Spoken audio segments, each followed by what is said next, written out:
រឿងមិនសមហេតុផលនោះគឺថាលោកបាវចង់គ្រប់គ្រងជោគវាសនារបស់ឧស្សាហកម្មចំនួន36នៅទូទាំងពិភពលោករួមទាំងហិរញ្ញវត្ថុអចលនទ្រព្យការថែទាំសុខភាពការដឹកជញ្ជូននិងឧស្សាហកម្មផ្សេងទៀតគ្រាន់តែពាក្យមួយម៉ាត់ពីគាត់អាចដណ្ដើមយកទីក្រុងមួយបានលោកគឺជាអក្សរជនឈានមុខគេមួយរូបក្នុងវិស័យហិរញ្ញវត្ថុពិភពលោកវាគឺជាអ្នកកាន់ទ្រព្យសកម្មធំជាងគេបំផុតរបស់ពិភពលោកមានអ្វីចម្លែកទេដែលភ្លាមនោះខ្យល់បក់កាត់ស្មៅជិះវៀងលោកសកលវាធ្វើឲ្យអក្សរជនសំខាន់ទាំងអស់ហាន់ក្បាលលោកពូលោកម្ចាស់តោះយើងទៅធំជាងគេបំផុតរបស់ពិភពលោកមនុស្សម្នាក់នេះត្រូវការលុយច្រើនសរសេរកាត់គំនូរជាងឆ្លាតវៃនោះជាងដែលត្រូវបានសរសេរនៅលើនោះមិនមែននៅលើខ្ញុំទេអ្នកស្រីឆែនខ្ញុំជាអ្នកគ្រប់គ្រងនៅធនាគារបៃញ៉េខ្ញុំដឹងពីអ្វីដែលទើបតែកើតឡើងក្មេងល្ងងម្នាក់នេះថែមទាំងធ្វើពុតជាកីឡាករលំដាប់កំពូលទៀតផង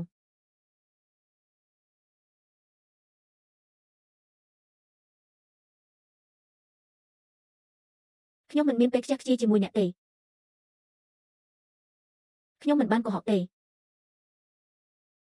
បាទចាសខ្ញុំសុខសប្បាយជាទេ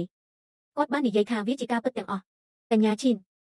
ក្មេងល្ងងម្នាក់នេះទើបតែទទួលបាន Iron King of Pride ពួកគេពិតជាបានធ្វើឲ្យយើងខូចចិត្តមែនកាត់អធិរាជកម្ពុជាតែមួយគត់នៅលើពិភពលោកមានតែនៅក្នុងដៃរបស់ Thackeray ប៉ុណ្ណោះសូម្បីតែភ្នាក់ងារសម្ងាត់កម្ពុជារបស់ពិភពលោកមិនអាចឡើងឋានៈបានទេតើក្មេងម្នាក់អាចយកវាដោយរបៀបណាពួកគេនិយាយត្រូវខ្ញុំជាមនុស្សដែលអ្នកកំពុងស្វែងរកអ្នកគឺជាបងស្រីច្បងដ៏ស្រស់ស្អាតម្នាក់ក្មេងតូចម្នាក់នេះសោកស្ដាយណាស់ដែលបានសាកល្បងខ្លួនឯងអ្នកបានញុះញង់មេ7ហើយឥឡូវនេះអ្នកកំពុងបង្កបញ្ហាដល់នាង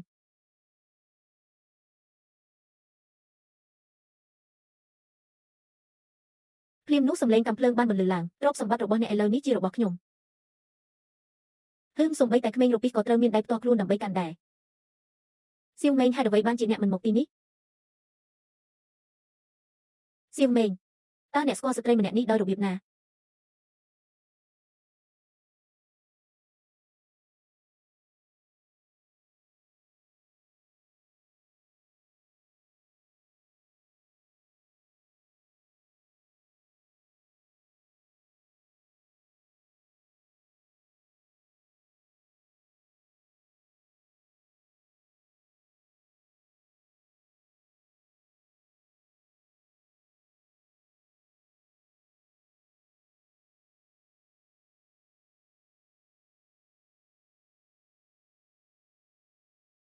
មកជាមួយខ្ញុំចាប់ពីពេលនេះទៅអ្នកនឹងត្រូវបានគេហៅថាជាចោរប្លន់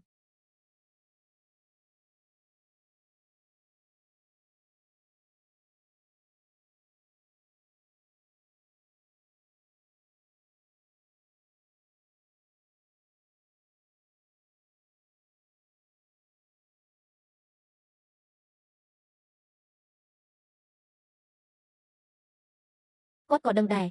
អ្នកណារត់គេចខ្លួនពេញមួយឆ្នាំផែនដីចាប់តាំងពីយើងបានជួបគ្នាយូរណាស់មកហើយដែលគ្មានអ្នកណាហៅខ្ញុំថាប្អូនស្រីតូចប្រាប់ខ្ញុំថាអ្នកជានរណាឲ្យពិតប្រាកដតើអ្នកជានរណាខ្ញុំជាមនុស្សដែលអ្នកកំពុងស្វែងរកក្មេងតើអ្នកដឹងទេថាការព្យាបាលការធ្វើត្រាប់តាមទីរោគអាចទៅដល់កម្រិតណាតើអ្នកចង់ចាប់ខ្លួនខ្ញុំមែនទេ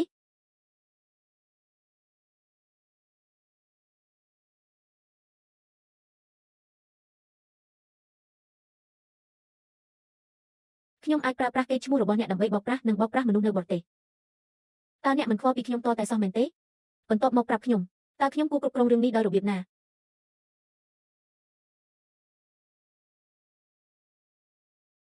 តើវាដូចនេះទេចាប់ខ្លួនពួកគេទាំងអស់គ្នា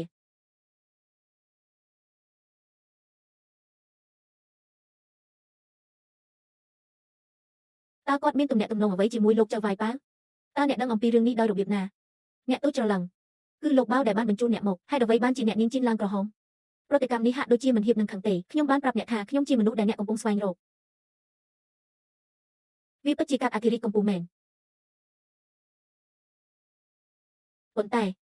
ហេតុអ្វីបានជាកាត់នេះស្ថិតនៅក្នុងដៃរបស់គាត់ខ្ញុំនឹងកាត់នេះមិនមែនជារបស់គាត់តតែសោះ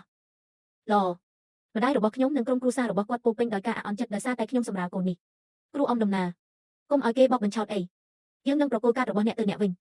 សូមអនុញ្ញាតឲ្យយើងទៅអរគុណអ្នកនាង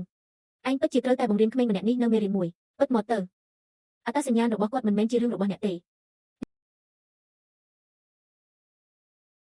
អ្នកចាត់ការទូទៅហួងបន្ទាប់ពី10ឆ្នាំមកទីបំផុតអ្នកបានជួបមនុស្សម្នាក់ដែលមាននាមត្រកូលថាព្រះអាទិត្យវិជ្ជបណ្ឌិតជាងចេញប្រធានផ្នែកកាត់លោកវាងបន្ទាប់ពី10ឆ្នាំអ្នកបានបង្ហាញខ្លួនជាទីបំផុតឪពុករបស់លោកជាង តើអ្នកចាត់ទុកសត្វឆ្កែមានសារៈសំខាន់ខ្លាំងទេបុរសចំណាស់នោះបានមកដល់យ៉ាងលឿនលោកជេននេះគឺអ្នកស្រីស៊ូមកពីស្រុកលូស៊ូតើឧត្តមសេនីយ៍បាល់នៅឯណាតើលោកជាងមានរឿងអ្វីជាមួយចៅហ្វាយបែលអីយ៉ាប៉ាវតែងតែបន្ទោសវាដូច្នេះតើខ្ញុំត្រូវជម្រាបសួរមនុស្សចាស់ដោយផ្ទាល់ទេហាហាខ្ញុំមិនសូវមានពេលច្រើនទេវានឹងមិនយូរទេ